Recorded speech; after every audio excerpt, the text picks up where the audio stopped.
नेर शहरातील उद्ध्वस्त केलेल्या दुकानदारांचे व व्यापाऱ्यांचे पुनर्वसन करण्याबाबत नगरपरिषद मुख्याधिकाऱ्यांना निवेदन।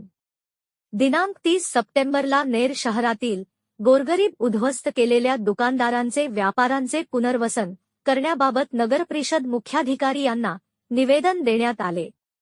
नगर परिषदचे नवीन प्रशासकीय इमारत बांधण्यात आली, यासाठी जुने दुकाने तोडण्यात आली। यावेळी प्रशासकीय इमारतीमध्ये शॉपिंग कॉम्प्लेक्स बांधण्यात येईल व त्यामध्ये सर्व लहान व्यापाऱ्यांचे पुनर्वसन करण्यात येईल, असे नगरपरिषद प्रशासनाने लेखी अभिवचन दिले होते। त्यानंतरही पुन्हा अंदाजे 300 ते 350 दुकाने तोडून व्यापारी संकुल बांधण्यात आले।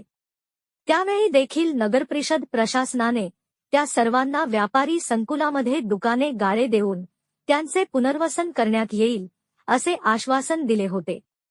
परंतु गोरगरीब व लहान व्यापाऱ्यांना लेखी अभिवचन व आश्वासन दिल्याप्रमाणे दुकान गाळे देऊन त्यांचे पुनर्वसन करण्यात आले नाही।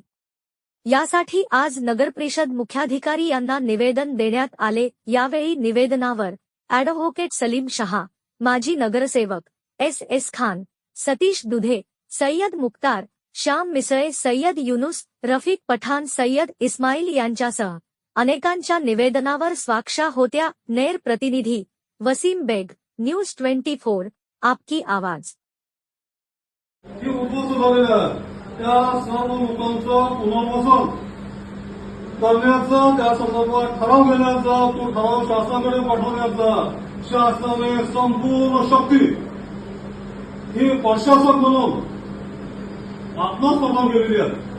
आणि म्हणून सत्ताधाऱ्यांनी केलं नाही केलं ते असू द्या, परंतु आम्ही सर्व आम जनतेकडून, गोरगरीब व्यापाऱ्यांकडून आपणास हात जोडून विनंती करतो तर आपण नियमानुसार कायद्याप्रमाणे आपल्याला ठराव घेता येतो। संपूर्ण